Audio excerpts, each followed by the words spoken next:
su yeewoo suba teel yaay lu muy njëkk a def mooy teen su yeewoo suba teel yaawaan lu muy njëkk a def mooy teen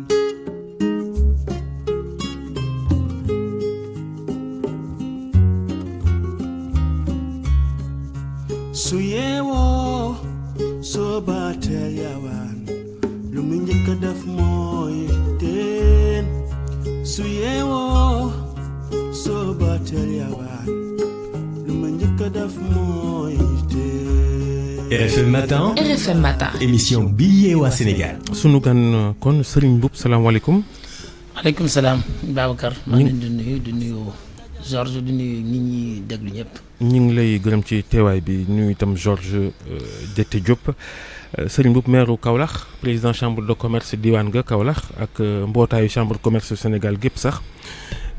élection yi ñu ne nga xam ni campagne bi doon dimanche bëggoon nga cee bokk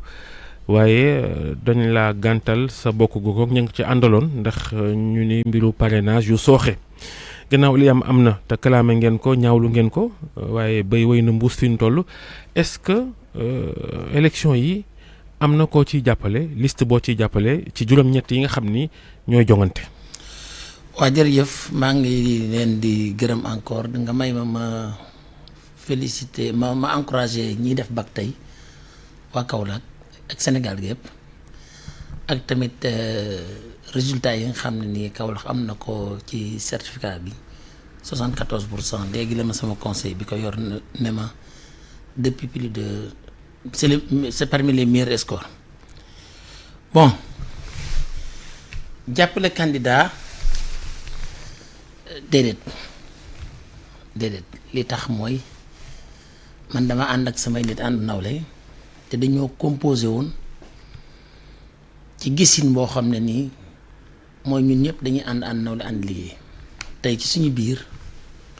am na ñoo xam ne ci kujje politique bi lañ bokk am na ñoo xam ne nii ci pouvoir bi lañ bokk c'est très difficile prématurément nii te damay jàppale benn candidat il se peut que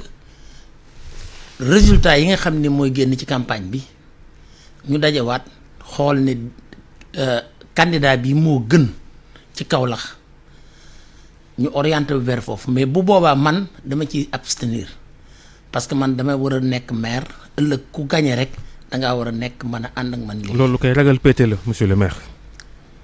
waaw ragal pété équilibre xam nga juge bi jugé boolewuñ ko ci pété bi man dama nekk maire nekk le premier magistrat normalement. pété moo taxoon nga falu maire lu tax nag ak. doo defuk pété ci falum député yi. boobu dañoo nekk ci course pété mais position bi ma toll tey nekkuma ci course pété bokkuma maire laa ndax toujours ngeen wax président de la république warut a pété loolu ngeen di wax. léegi man maire laa yoruma parti normalement man à titre personnel du ma amul pété mais li nga xam ne nii moom laay conseiller waa Kaolack mooy su campagne commencé rek ñu ne pété rek ça veut dire que mooy dañuy dugg ci lii olof di wax far baax na mais farfarloo moo baaxul farfarloo mooy lii laa gis ne moo baax na ci ñëpp ànd dama leen wax ne leen interroger les candidats man bi ma bëggee nekk maire dama gëm sama discours gëm sama capacité làqtuuma ci parti nekkuma fi dikk naan di contester liñ fi def di leen xas nekkuma fi tamit dikk ne président de la république moo ma fi teg wala lii dama nekk jël gëm sama bopp def sama discours ba waa Kaolack fal ma. mais yow bëggoon nga bokk. est-ce que da nga jàpp ne xëy ci ñiy jongante amul kenn ki incarné li nga xamante ne moom nga bëgg. bien sûr am na ñu koy am na ñi ci nekk ñëpp kay kenn ku ne bu la yoon mayee nga bokk am nga capacité incarnée li ci des nag mooy yow nga prouver ko mais déedéet ñun dañoo jàpp ne déppoo nañ suñu dossier ci yoon li ma sama papa doon wax naan am dëgg neex na mais ñu jox la dëgg moo dàq biñ demee ñu ne ñun mënuñu bokk pare nañ ci ñu ngi dem di liggéey boobu mairie Kaolack bi nga jiite waaye itam chambre de commerce nekk itam homme d'affaires fu ne nit a ngi fay jàmbat méttiwaayu dëkk bi marché yi njëg yi gis nañ ko ci tabaski bi jàmbat gi bëri lool ci askan wi te lépp nag lu dul yéen homme d'affaires yeeg commerçant yi ngeen liggéeyandool yokk njëg li ci produit yu bëri te teguwul ci yoon yokk googu am ci tabaski gii ñu weesu pour tàmbalee waxtaan wi ci wàllu koom lu tax rek état bi seetaan commerçant yi seetaan leen yéen homme d'affaires yi dund gi seer ci nit ñi. waa xam nga loolu mooy li ma yàgg wax fii Sénégal dafa am loo xam ne nii biñ ko jëlee ci indépendance ci tubaab yi muy chambre de commerce dañ ko def institution publique jox ko doole joo xam ne nii joxoon ko ci tubaab yi wàññi sax dooleem après mais ba léegi base yi mi ngi fi région bu ne ma nga fa ay commerçant ku seq ay transporteur ay ñëpp li ñu leen dénk mooy ñuy saytu nan la économie bi doxee fexe ba lépp di dox fexe ba tamit concurrence bi bañ a nekk concurrence déloyale loolu lañ bind ci décret bi mais da ngay gis ne tamit foofu dañu am problème ak depuis l'événement bi 2012 ba léegi parce que dernière élection yi nga xam ni moom la amoon c'était en 2010 mais depuis 2010 ba 2022 12 ans l'administration mënut a nanguwut a organiser élection su élection amul nag ñooñu seen liggéey duñ ko mën a def ni ñu koy defee parce que ndaw ñi nga xam ne nii ñoo nekk ci activité bi léegi yor activité bi xam activité bi bokkuñ mayuñ leen chance tey ñu def élection ba ñoom ñu toog loolu nag ministre de commerce daf ci am wàll te moom mooy ki ci ëpp doole pour taxaw gis nga chambre de métier yi barki dem lañ organiser seen élection déggoo ci coow mais tey li nga xam ne nii moo ëpp doole ci Sénégal mën a représenter commerçant transporteur agriculteur nga xam ne ni suñ toogoon war nañ man su tabaski bi jub see wala 1 mois avant ñu waxtaan nan la ñuy mën a fexe ba lii du cher parce que état mënu ko jënd ak jaay état amu ci poids da ngeen di accuser commerçant yi ne dañuy yokk prix mais commerçant yi léeg-léeg ñu perte nga baal ma damay joxe exemple toujours du pour yéen promotion yéen da ngeen ko def toujours ndax am naa groupe de presse mais bu tabaski jotee ba nga xam ne lang gi kii na seen tarif yi da ngeen ko yokk loolu moo àdduna ànd ndax commerçant bi daf ko yokk ndax ka ko bay moo ko yokk ndax transporteur bi moo yokk transporteur yooyu yëpp dafa am kon loolu institution bi ñu koy dénk lañ waroon a dooleel bu ñu ko dooleeloon. ndax da nga jàpp ne yokku gi c'est parce que ñi nekk ci secteur bi ci secteur yëpp dañoo amatul cadre ba nga xamante ne fa lañ war a mën a. mais exactement loolu la amatuñ cadre. mais am na yeneen cadre yi nga xamante ne commerçant yi am nañ cadre transporteur yi am nañ cadre loolu c'est des cadres privés. lay wi de jaaxal nañu lool. dama ne la loolu c'est des cadres privés xam nga tey bu assemblée nationale amul woon ci réew mi ñu ne parti politique yi ñooy déterminer politique wala ñooy voter loi bi xam nga ne dara du am loolu lay niróol chambre de commerce mooy assemblée nationale opérateur économique bi soo ma bëggee wax ne ma. cadre yeneen yi mooy UNACOIS bi UNACOIS yooyu c'est des cadres privés ku bëgg a bokk koo bëggut a bokk la ñuy décider liyeewul kenn chambre de commerce nag bu ñu ko joxee la muy décider dafa lié loolu moo am ci àdduna bi yëpp soo gisee secteur privé bii ci àdduna bi Maroc yëpp France am doole mooy dañu am institution publique bu leen teyee imaginer Babacar ñu wax la avant indépendance xoolal chambre de commerce fi mu posé woon ak ban année boobu palais de la république rek moo fi nekk bu mel noonu li ci des lépp ay néegu ñax la demal nga dellu nga xool vers 1800 nga xam ne ñooñu temps yooyu amoon ñu ne la port bi ñoo ko defar développement Dakar boo demee Kaolack développement ba ci chambre de commerce yooyu yëpp nag ay gis nga yàgg naa fi ñëw dénoncé ko mais loo ci man su fekkoon tey man bëgguma développement dama naan naa toog rek parce que président la à une moment ne dem naa ba mu yàgg ma naan naa démissionné mais sama démissionné dama koy gën a yàq parce que maa ngi ciy def dara léegi li nga xam ne nii moom la opérateur économique yëpp jóg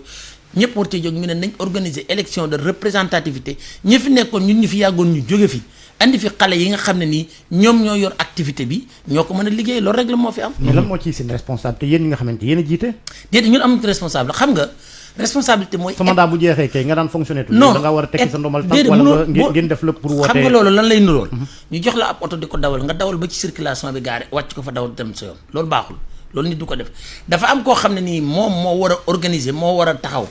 moom mooy organiser man d'accord naa ay discorde nekk ci organisation yi loolu c'est dans leur cadre privé mais su fekkee ci chambre bi état bi daf ko war a jël organiser kii depuis xoolal élection yi demoon nañ ba war a bindu mais da ngeen di xam ne tey daf ci am ñoo xam ne ñoo fi nekk yow gis nga man xeex bu ne def naa ko ci tey sax am nañ assemblée générale président yëpp xeex bu ne def naa ko gis nga chambre de Dakar bañ waree def élection ma xam ne chambre de Dakar mooy chambre bi ëpp doole bi nga xam ne nii xaalis yi chambre yi di am yëpp moo ko téye chambre ba nekk Kédougou amul dara amul lu mu mën a jàppale 30 millions la ko état bi def la koy jox moom mu yor 2 milliards et quelque te ci port bi la koy jëlee ci laa nekkoon di kaas ba nga xam ne dafa ma jaraloon ma jël risque ne Sénégal ñun ñëpp ko bokk naa effacé sama tur Kaolack ñëw inscrire ci chambre Dakar ñu dem ba war a def élection ñu xam ne mën nañ ko perte ñu jaxase carte yi bi ñu demee ba nga xam ne nii dañuy changer président nga xam ne nii tey jii boobu moom mënu ma nekk électeur mais influenceur laa dem dañoo daw ñoo xam ne dañoo daw ñëw ci man ñu jàppale leen bañ toog ñu dem ñu lañ waxante woon yépp ñu sànni ko à côté nekkaat ci xam ne nii 2 milliards yi nga xam ne nii askan wi ñoo ko moom opérateur économique ñoo ko moom mënoon a defar marché yi mënoon a defar leneen ñu jël ko toog ko loolu xam nga ni ñuy waxee crime dañoo war a dem ci crime économique ndax alxuraan sax da koy wax yabqawna fil ardi fasadan mooy ñi nga xam ne nii dañuy yàq ñooñu dañ leen a war a éliminer ci course bi bàyyi ñi nga xam ne ni nga ko war a liggéey gis nga affaire économie moom tant que état bi dundalul chambre de commerce jox ko cëram am cadre de concertation comme yéen rek yéen la même chose jëlal li dal commerçant yi moo leen dal am ngeen seen loi mais seen décret bi leen organisé ba léegi génnagul journaliste bu ne lu ko neex def mën naa am tamit ni mu dalee commerçant yi noonu la dalee imam yi noonu la dalee ñëpp. bul ni yéen yaa ngi ci ndax am nga télé. ñun bokk ñun waaw kon dama waaw ma rectifié ñun bokk d'accord. léegi bu ñu dellusee ci coono yi askan wi ak njëg yu seer yi finalement seen yokkute googu pertement la leen jural ndax li ñu seetlu ci tabaski mooy gaa ñi dañu fi ñukk marché yi dugg ci supermarché yi faaw ñu tudd ko dem Auchan ndax foofu bu njëg la wàccul fa mu toll noonu la toll gis ngeen kon pertement gi mu leen jural ci bëggub bénéfice bu ëpp ba mu jural leen loraange faf. waaw commerçant moom lu ko jural pertement bu déwénee dootu ko defati loolu moom bu ci sonn. kon baax na. léegi lu ñu bëgg a xam itam mooy fi ñu toll nii kuy jaay socc sax boo ko laajee mun la crise ba ca Ukraine moo tax yëf yi yokk lan lañ mën a def ba loole àdduna bi yëpp di wax nii moo xew ci diggante Russie ak Ukraine ak yeneen moo tax njëg yi di yokk ci réew mi ak ci yeneen i réew lan mooy solution bi ngay proposé yow Serigne Mboup. mais solution bi yaakaar naa ñun ñëpp wax nañ ko mooy produire ce que vous consommez et consommer ce que vous produisez feex li nga dund kulu maa razaqakumullah halaalan tayyiban yàlla moo ko njëkk a wax yàlla mu ne li ma leen jox lekk leen ci waxu leen ngeen jéggaani. fii de heure rek fi am. waaw non lépp fi am fii lépp fi am loo yaakaar ci àdduna rek parce que yàlla bu la mayee ndox may la suuf du la jiwal de yaay wuti jiw. waaye li nga xam ne mënuloo ko sa bopp dana la ko defal ndox moom nit mënu ko créer dana la indil ndox dana la ko tawal wala mu defal la ko suuf mënoo saxal sa bopp waaw kon dama lay wax ne mënoo transformer kon lépp fi am Sénégal gox bu ne lépp fi am benn gox boo jëloon tey ñaay bi nga jël ko développement agricole rek li nekk ci ñaay bi rek mën na dundal. moom koy doon waar 2022 lañ toll. waaw léegi nag ay mébét ak i xalaat. imaginer tey ñu naan la guerre Ukraine bi moo indi ba lu jóg ñu ne moom la léegi imaginer bu guerre mondiale amoon te kenn xamul fu ñu jëm mais Sénégal war naa mën a toog ba mu yàgg ne naa toog tëj sama port tëj sama lépp ndax danaa dund Ukraine nga koy def déggoo leen ñu ni ñu ngi dee xiif. mais yéen pourquoi yéen homme d'affaires yi du soobu leen ci. soobu ci lan. ci mbéy meek lu ni mel ñu produit. non déggoo li ma la wax loo gis doomu aadama soobuwu ci rek bu ca demee day perte doomu aadama moom li ma benn waaye doon wax bi ma ne ko comme soobuwu leen ci mbay mi lu tax defu leen neng mu ne ma te état baa ngi leen di jàppale nga baal ma ci wax bi daf ne ma jaaykatu yàmbaa bi ku ko jàppale parce que mi ngi ci gis boppam malheureusement c'est-à-dire agriculture économie loo gisul sa bopp mënoo faa toog mënoo ci dara soo gisee ñu ne bayuñ dara bayuñ ceeb bayuñ nangam ña koy bay dañ koy jariñoo. askan wi itam li ñu tàmm lekk duñ ko bàyyee jóge ci ceeb bi dem ci xeetu yeneen pepp yi. lu tax ñuy jóge ci ceeb bi te ñu mën a bay ceeb c'est-à-dire pepp buñ ca demoon amuñ pepp mu doy pourquoi ñu di ci jóge te mën a am ceeb bëgg nañ ceeb am nañ ceeb mën nañ ko bay lu tax ñu di ci jóge nañ dem bay ko. parce que nit ñi dañoo doy ndax ceeb bi ñuy bay ci réew mi sax dañ koy saboté. xoolal saboté wuñ c'est-à-dire pepp bi ñuy bay ci réew mi saboté wuñ ko dañ ko xamul. tubaab bi moo ñu colonisation boobu moo dugg ci ñun lim ñu andil ay picc koy lekk soo demee supermarché ci Europe yi ci picc yi nga koy fekk doomu aadama nag lim tàmma lekk bu doon ay xob sax bu yàggee loolu lay gër léegi nag dafa am ñoo xam ne nii mooy li ma la wax ñoom lañ fi teg ñu war a éduquer nit ñi ñu war a yor nit ñi ndax tamit l'islam moom wala ci société bi état dañ ko jox doole joo xam ne nii bu bañoon tey ñu lekk ceeb sax mën naa fexe ba ceeb du fi am mais na indi leneen lu ko remplace ndax tubaab bi mu fi ñëwee coloniser fekk fi woon ceeb dafa ñëw changer suñu habitude alimentaire voilà. est-ce que mënuñoo njort ne xëy na dund gi dana gën a seer ak euro ak dollar bi nga xamante ne pratiquement yem nañ. tout est possible dama ne la àdduna bi loo contrôlé wul. oto booy est-ce que daw sóoraale ngeen ko yéen. dama ne la ñun xam nga opérateur économique moom ñaar la man situation lay xëy suba dugg génn ci dem c'est-à-dire patriotisme bi ñuy wax da ngay dem ba am xaalis ba say nelaw doy nga doog di xalaat patriotisme mais boo xëyee di taaba patriotisme xamoo ko parce que mënoo ko booleeg loolu patriotisme naan lii laay jaay lii lay def déedéet da nga koy fexe kay ba nga xam ne li muy gis dana ci gis boppam mais li ma la wax rek mooy li ëpp solo intéressé wu leen mais gis nga économie coow li ngay dégg ak nit ñaa ngi manifester ak nit ñaa ngi def ñëpp économie rek xoolal ma jox la exemple bi ngeen di jël dernière manifestation yi li tax ñu repousser ko li ñu wax ci ko jégi mooy dañ ne buñ ko defee danañ yàqal ay doomu aadama kon xam nañ ne économie c'est bon xam nañ ne économie moo jiitu ndax bu boobaa boo wowoon nit ñi tamit kenn ku ne yaa ngi tal ndax tabaski bi jotee xale bi nga daan gis féeg yëpp day dem jaay paaka day def lépp. am na solo dinañ am yeneen fànn xëy na waxtaan ak yow ci Kaolack gi nga xam ne yaa ko jiite bëgg na xam loo def ak loo deful jërëjëf Serigne Mboup jërëjëf Georges jërëjëf Soxna Naata mbokk yi ñu yendu ak jàmm.